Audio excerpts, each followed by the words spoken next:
Her name was Elise. And as I looked up at her face, I couldn't help but feel regret. This emotion isn't the kind that settles after long thought. It slams you in the gut and knocks the wind out of you. I was called in by the warden of the federal prison for women, who wanted me to attest to the fact that there were no more bruises or cuts on the body than there had been the day before.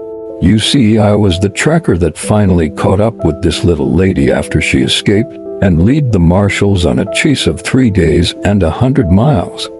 Choppers, dogs, and men were called in from all over the county to apprehend this desperado, this prostitute, this convicted drug lord from a nearby state. Little did I know then that she was running for her life. "What is it, Coke?" The impatient voice behind me wanted to hurry things along.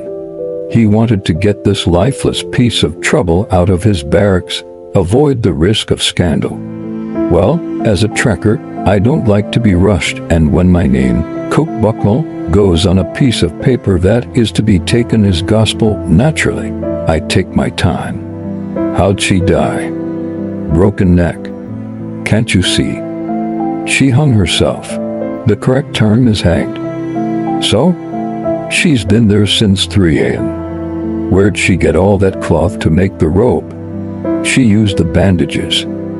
Yes, I remembered.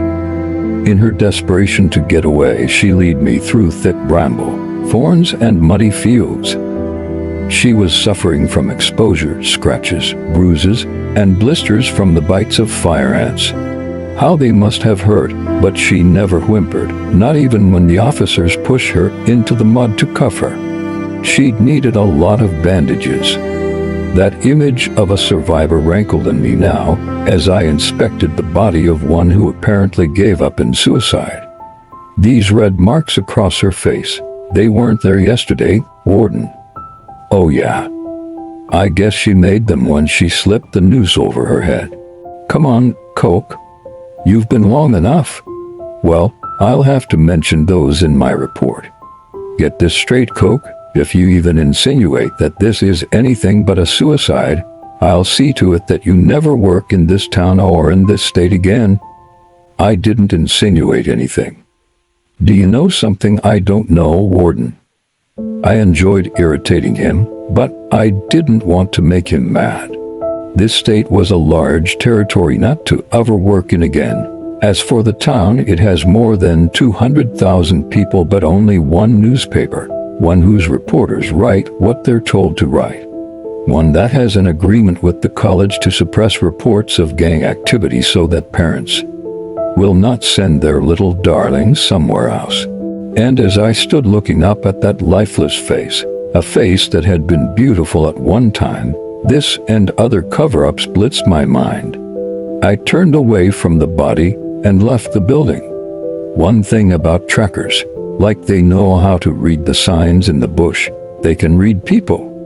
The warden meant what he said, and as I walked to my car thinking about Elise, I wondered if that mattered to me. If I hadn't seen her twice, I would have written anything he told me, even rhyming poetry. But the signs made me pause. The expression on her white face was not one of peaceful suicide. It was fear, pure and vivid fear. I'd seen that kind of fear before. Another sign. How could a woman as slight as she was jump 1 foot off a cot and break her neck? The act would only choke her. And the marks on her face were not from the cloth noose. They were made by large hands that pressed the life out of her and broke her neck before they tightened the noose around her throat. She was murdered. I said out loud and drove out the gate. If I had a decent bone in my body, I'd go to the nearest police station and tell them my suspicions. But I had to think this through. My life, as mediocre as it was, still meant something to me. If I wasn't careful, I'd end up like her because the power of 2 states was at work here. She'd been convicted as a drug dealer and prostitute. That was the rumor, anyway. But I don't pay much attention to rumors. I had my own theory about what really happened. When the idiot governor of this nearby state got tired of his mistress, he planted drugs on her, labeled her a prostitute, got her convicted, and sent her here. All because she knew too much of his organized crime activities. He had to get her out of his way, so that when she was killed, he couldn't be blamed.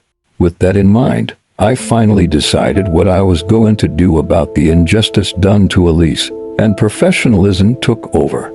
From my small apartment, I did my tracking over the computer until 2:30 a.m. By that time, I had a plan of action that would take me over the next week. By 3 a.m., I had the warden's mansion under surveillance from a respectable distance. I was looking for a particular activity and found it. I had a tracker's hunch I might find the governor's bodyguard from the nearby state, and I was right. In the early hours, the man emerged from the warden's mansion. There was no need to follow him. I knew where he was going. By 4 a.m., and I was home again. Settling with the warden was easy. I would use my special occasion stationery. Handling it with plastic gloves, I wrote my report the way he wanted me to, activated the chemical, and slipped it in a protective plastic. I addressed the envelope, making sure it was for the warden's eyes only. A few hours later, I took a plane to a coastal resort where the governor had a residence. During my week there was quite a commotion when Coast Guards brought in the bodies of the governor and his bodyguard, who had drowned quite inexplicably during an afternoon fishing trip.